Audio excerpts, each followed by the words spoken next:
His Excellency Dato Hidayat Abdul Hamid, my colleague and Principal Secretary Industries Sudhir Rajpal,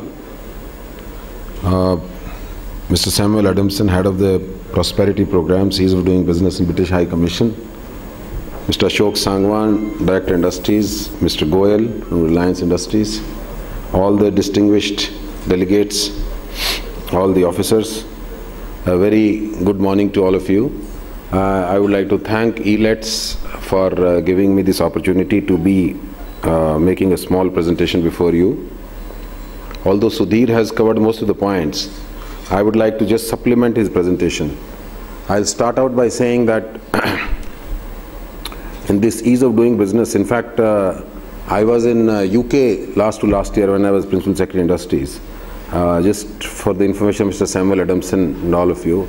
And I really like the idea of collaborating with the British High Commission because, and now with Malaysia of course, that the focus in the world today in terms of ease of doing business is light on regulation. So light regulations would mean basically trying to have regulations. You do want compliances. For example, now I represent Environment Department, so you don't want an ecosystem where there is absolutely reckless exploitation of resources without any concern for the environment. But while you are insisting on compliance, instead of enforcement in the traditional mindset, where you are trying to have an attitude where you have to impose penalties, where you have to basically launch prosecutions, now you are talking of light on regulations. You want to enforce, you want to make sure compliances, but in a facilitative manner.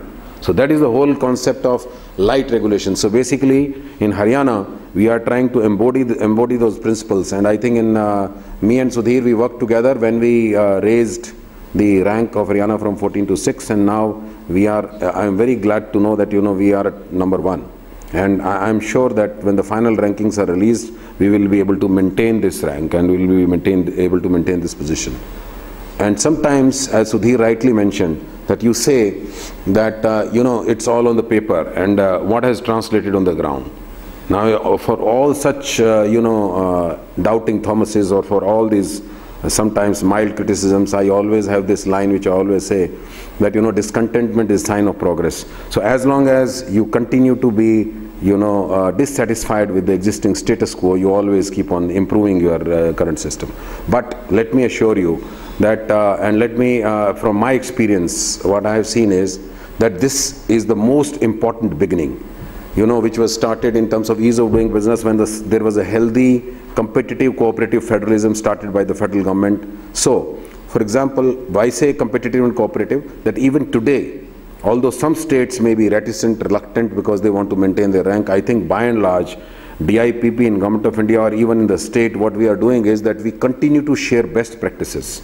So it's not as if, I want to be number 1 at the expense of somebody else. If somebody else is doing good, let him also replicate something good which is being done. It's in the overall interest of the country, overall interest of the state. So that is the spirit with which we should go. And not merely that, just like school students, I want to be number 1. So sometimes you don't want to tell, what is your method of preparation, because the other person will then catch up with you. So that is not the spirit. The spirit is that you continue to share the best practices so that everybody moves up in the hierarchy, in the ladder. So it's not in terms of earning ranks, although it always is very gratifying to know that you are number 1 and so on and so forth. And the second important thing which I wanted to mention before I make this short presentation is that, as I said, this is the beginning. You will please realize, and I think many of you already do, and our eminent guests from Malaysia and from UK, they will bear it out, that when there is a change of mindset, it's decades of mindset which you are trying to change through this ease of doing business. People are used to, people in the government hierarchy, and they are used to a certain mindset that we are in a regulatory position or in a position where somebody else will come as a supplicant to you. They will ask for some favors and you are dispensing favors. So this is the mindset which you are going to change. So that is the most important issue, and it's not easy at all, let me tell you. And therefore the issuing of notification is just a beginning, because that is a first step in changing the mindset. Because the people in the various regulatory departments, now they recognize that there is a commitment from the leadership at the top that they want to do it. So they better change. Although still they will not change, let me tell you, it will take time for them to change, because they still believe, oh, it's all in the paper, you know, we know what happens on the ground. So how do you make this transition? By issuing these notifications and then gradually trying to take the officers on the ground to a position where they will begin to own this concept of light regulation. It will take time, let me tell you. Let me tell you, it will take time, but then it will happen. Because every human being, when any such change happens, they go through this phase. As they say, when you make any major change from status quo, there is always opposition in the beginning. After that, the opposition gradually diminishes, if it's the right cause. Then it becomes, they become neutral. And only after that, in the fourth stage, they begin to own that change. So this is the stage with, through which you have to take the officers, and we are in that process. So if we are able to do that, it will be a major transformation, let me assure you, and it will happen. So therefore, I was very glad to know that, for example, Sudhir and his team of officers, they were conducting meetings with industry, with the officers of various departments. They are being told, this is the change. And when it is a nationwide change, because it is happening everywhere, so this also helps, in this mental reconciliation, so to say, of the officers, that ab to ye lagta hona hi hai, matlab we probably, so their resistance, will wear down. So their resistance will crumble, will begin to crumble. But this resistance, it is a real phenomena. So therefore, when we are talking of ease of doing business, when we are talking of light regulation, this is the most critical challenge we are faced with, and we are facing it day in, day out. But I am very, very positive and confident. And as they say, sometimes another very interesting statement which people make, and which I really also believe in, is sometimes the journey is more important or more interesting than the destination. So we are going to reach there, but the journey itself is very, very interesting, because we are going through this transformative phase, and we are beginning to see the change. And as this change unfolds before yourself, and it is being seen by the industry, by the officers, so you feel very gratified. You feel very happy that you're trying to unleash a change, and which is gradually happening on ground. So please bear with the departments, with the government, if this resistance is taking change. But as I said, we should continue to remain dissatisfied with our current status quo, and always move in the direction of change to be able to reach the destination. So with this background, I'll make a short presentation. In the IT department, our state government said that you should make some guidelines for PowerPoint presentation, which can be very taxing and toxic. So therefore, we made a guideline that to very precisely and succinctly convey your ideas, they should not be ordinary, no more than 7 slides. In every slide, there should not be more than 7 bullet points. So I think Sudhir stuck to that more or less, and we will also try to stick to that. So this short presentation I'll make before you on the ease of doing business. I'll just supplement what Sudhir said. So these are the key issues which we'll be covering, which Sudhir also mentioned, that is technology is a key enabler, real-time feedback, GIS, rationalization in the IT sector specifically, and as the latest concept is, ease of governance is renamed as ease of living. So when you are saying that e-governance, so you are really trying to make life easy for the citizens while they are dealing with the government. So some of these ideas may be just repetitive or reiterating what Sudhir said. A single roof system, which we also follow as part of the Haryana Enterprise Promotion Policy. New technology intervention, which is focusing on GIS and rapid assessment system, which was mentioned by Sudhir. Transformation from manual to IT, data digitization. So mostly now we are talking about digital transformation all along, whether it is digitization of data or digital payments, etc. And finally, the policies which we have come out with in the IT sector is the IT ESDM policy, the startup policy, the communication connectivity policy to increase the connectivity all across, and finally the cyber security policy, which has become very, very important because of this extensive digitization in the economy. Now in terms of service integrated with rapid assessment system, very interesting system which we started and which Sudhir referred to, which is that it is not only, it's not only that you are trying to deliver services online. Every service, when at the point of interface, when it is delivered to the citizen, we are trying to ascertain whether the customer has been or the client to whom this service is addressed, whether they are satisfied. And as they say in the management jargon, so it's not only customer satisfaction, we are talking about customer delight. So therefore, the same concepts are now being practiced in the government, that you are trying to find out that not only we changed our system, not only we try to deliver services online, we are also trying to find out, are you satisfied the way in which this service was delivered to you? And that's a very critical feedback based on which you can always refine, fine-tune your procedures and your policies, etc. So these are some of the examples which have been cited here. Various departments, our target is that we'll try to cover all the services which are being delivered online. First of all, try to make all services online, that is first target. And after the services have been made online, then try to make all services plugged with this rapid assessment system, which means every service online which is delivered, you should be able to obtain feedback from the citizens or from the persons to whom these services are addressed.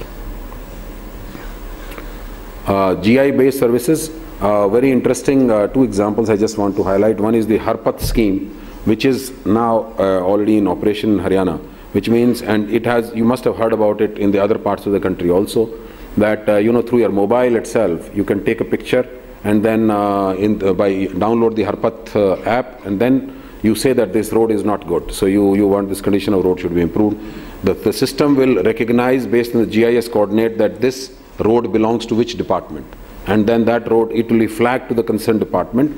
They will immediately, they are supposed to take cognizance of it and then either repair it or take action on the complaint or grievance. And then also there is a tracking system by the citizens, so which means they will come to know that where my complaint or grievance is pending at the moment, and finally the redressal of the complaint. Similarly, in the forest NOC, very interesting concept which has been introduced and which will further be introduced in the change of land use also, which is that if for instance you are trying to seek forest clearance through an online mechanism, so forest areas have been mapped in a GIS framework, so you know precisely that this particular area is outside the notified forest. So therefore, within a certain, because there is a certain degree of accuracy which happens in a GIS system, although to begin with they've started with a 100-meter this thing prescription, but ultimately it can be within plus minus 5 meters. So which means that if your area happens to be outside of that notified forest, then automatically an NOC is generated. So you don't have to go through the rigors of applying to the forest department. They will send a field inspection team and then they will certify, so it takes a whole lot of time. That will be eliminated. Similarly, in the town and country planning department also, even those areas which are not controlled areas, so-called controlled areas means they are outside, they are still not planned from the development perspective. So in those areas also, you may be aware that there is something known as a NOC, which is required from the town planning department, that this is not in development area. Now in this digital age, why should you do that? If you basically upload those areas geographically through GIS coordinates, these are the areas where no CLU is required because they are outside the development plan framework. So therefore, you simply upload your khasra number, so-called your land registration numbers, and after that the computer algorithm should be able to match those numbers with the NOC areas, and should be able to generate automatically that these areas are outside the development plan, therefore you don't have to go to town planning department. So some very interesting applications of GIS which are being done in Haryana, and it will be of course going to various other applications also as we go along. In terms of rationalization of reforms for IT SDM, high land price, Sudhir mentioned, important area. We will work with the industries department. Typically in the IT industries, the flatted factory concept, can be very easily implemented, which means you can go vertical. So therefore, the only way to reduce land prices in Haryana, whereas we have a strategic advantage of being very close to Delhi, but it comes with a disadvantage that the prices are high. So in order to basically address this issue in the policy, what we have said is that compared to the normal FARs, we have gone for higher FARs. So those higher FARs means per square feet, the lease rate will go down if you go vertical. So that is the whole concept of trying to address this issue. Then in terms of cost of development, the external development charges which have been notified by Haryana, especially in the high potential areas like Gurgaon, Faridabad or NCR areas, sometimes they are very high because they have been increasing the external development charges, which is for the external infrastructure to be laid by the government, on a annual basis by increasing the cost by 10%, etc. So which sometimes becomes very high. So in the IT SDM policy, you have said that will be as per the actual charges of external development charges, not by the normative charges, which can sometimes be very, very high. So which is another significant part of the IT policy. Then incentives at par with various other states. We had made a matrix. So some of the most advanced states in terms of IT, so we are offering incentives, which whether it is capital subsidy, SGST reimbursement, or employment generation subsidy, which is unique in Haryana, that 3,000 per person per month will be giving as an incentive for 3 years for any industry which hires people from state of Haryana. Now, in terms of the regulatory, light on regulation and easing the regulatory burden or regulatory load, some of these things I think I will not repeat have been mentioned by Sudhir, which also figure in our IT policy, which is whether it is deemed approval. Now, deemed approval is something which we envisaged in our Haryana Enterprise Promotion Policy, and I am very glad to hear, and Sudhir mentioned that thousands of, I hope many of them must be deemed clearances, which means very unique concept. Let me tell you, again, it was a change which took some time. Initially, the officers are very scared to sign on the deemed clearance certificate, thinking that, who will be responsible if you give a wrong deemed clearance certificate. But it is now live and happening in Haryana that the departments are now, being compelled to take a decision within 45 days. And very interesting concept which you have done in Haryana is that the normal time is 30 days. Sudhir will bear me out. And additional 15 days are given basically to seek additional information on comments, clarifications, etc. Now that responsibility or onus is also with the department. Earlier what used to happen is that you simply issue a simple objection, and then they say the 30 days will begin when the reply to the objection received. So we don't do that. In Haryana what we do is that maximum is 45 days. So those 15 days, that limit is also prescribed, that within those 15 days, the person has given his mobile number, email, etc. So why don't you approach the person, the industrialist person with whom you have some clarifications to be sought, and then it is your duty or your onus as departmental official to obtain that information or clarification and decide the case in 45 days. And so therefore, and if you do not decide in 45 days, a deemed clearance will kick in and the clearance would have been granted. So this is a very important concept being practiced in Haryana, which is very unique, and probably one of the reasons from many others that, which have catapulted us to the #1 position. Self-certification, online single returns of labor, relaxation inspection, and single inspection of all the departments, exemption from pollution NOC. Pollution, for example, in IT, ITS, of course, they are exempted from from obtaining NOC, allowing 3 shifts and night shifts for women, which are in many other states, so we have also done as part of the IT policy.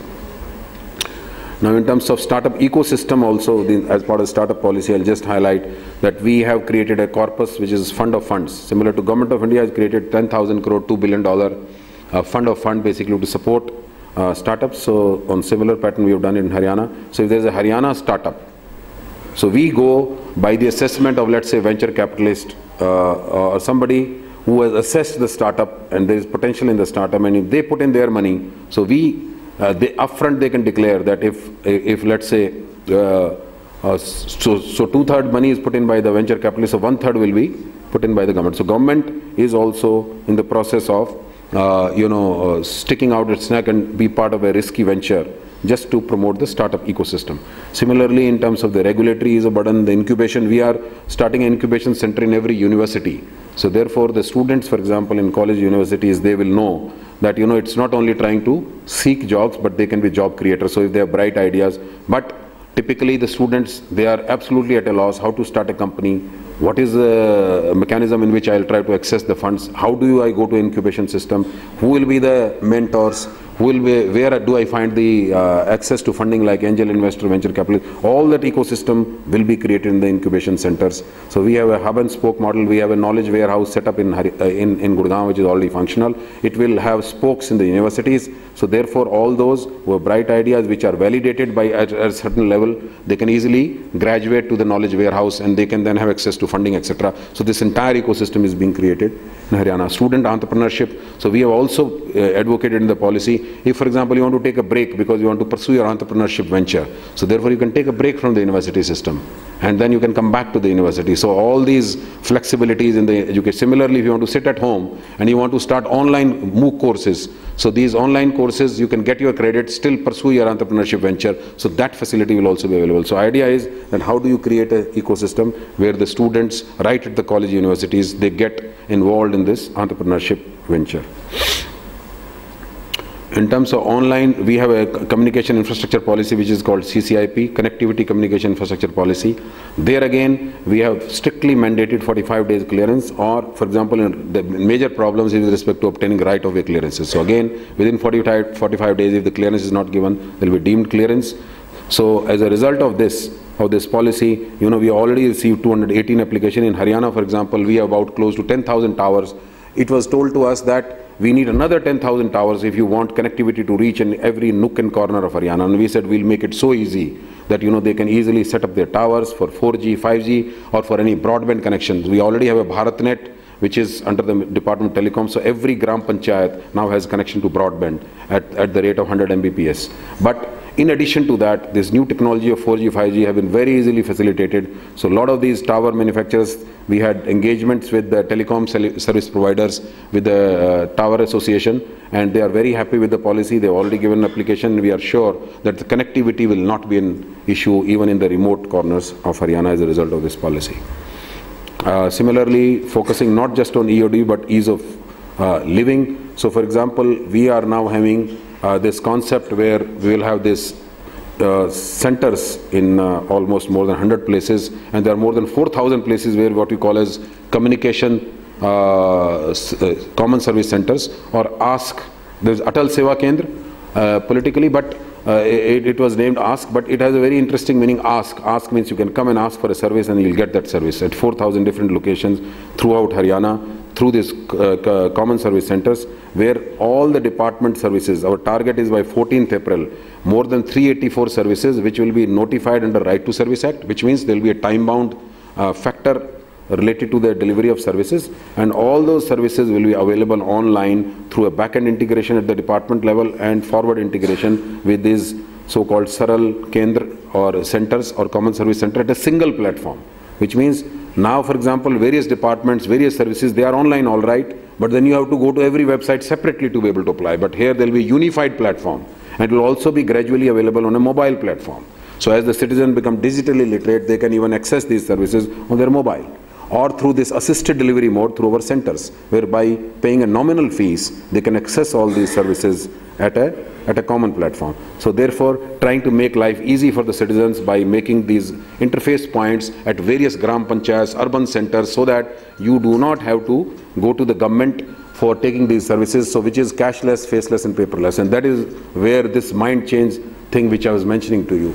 Government servants typically, you know, including me for that matter, initially probably would have felt uncomfortable that how come? I mean, people will not approach me.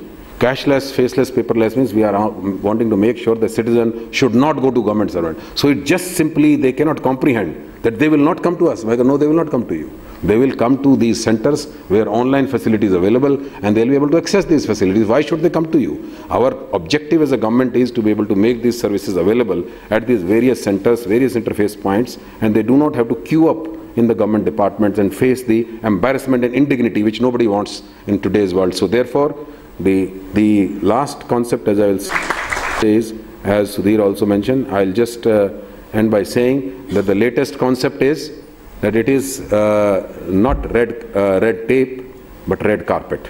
So therefore, that is the whole objective in the state of Haryana, and I'm sure that the #1 rank which Sudhir mentioned, the premature celebration, this will be a permanent celebrations, and we'll be basically, you will experience it in the field that we get this #1 rank not on paper, but because we actually deserve it. Thank you.